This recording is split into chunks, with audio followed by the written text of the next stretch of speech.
साल 2026 की शुरुआत के साथ ही भारत की उच्च शिक्षा व्यवस्था में एक बड़ा बदलाव देखने को मिला।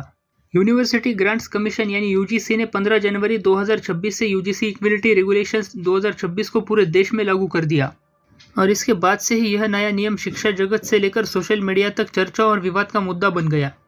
दरअसल यूजीसी का कहना है कि इस नए नियम का मकसद देश की यूनिवर्सिटी और कॉलेज में बराबरी और सम्मान को सुनिश्चित करना है। कोई भी छात्र चाहे वह किसी जाति, वर्ग या लिंग का हो, उसके साथ कोई भी भेदभाव ना किया जाए। यूजीसी के मुताबिक उच्च शिक्षा संस्थान ऐसे स्थान होने चाहिए जहां पर हर छात्र खुद को सुरक्षित और सम्मानित महसूस करे। इस नए रेगुलेशन में एससी, एसटी और ओबीसी के वर्ग के छात्रों पर खास फोकस किया गया।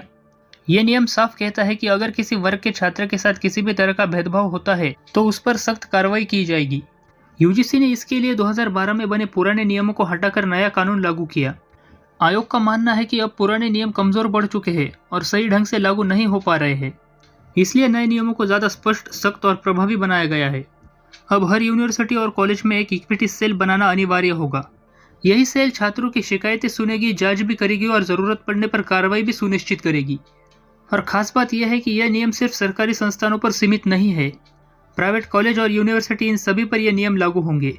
लेकिन इसी बीच एक विवाद भी शुरू हो गया। सोशल मीडिया पर सवाल उठ रहे हैं कि इन नियमों में कुछ विशेष वर्गों को ज़्यादा प्राथमिकता दी गई है।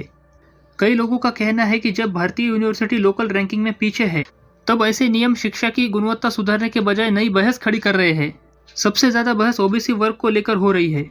जनरल कैटेगरी के कई छात्र और लोग इसे एक तरफा फैसला बता रहे हैं और इनकी बात सही है, क्योंकि कुछ लोग इस एक्ट का दुरुपयोग भी कर सकते हैं।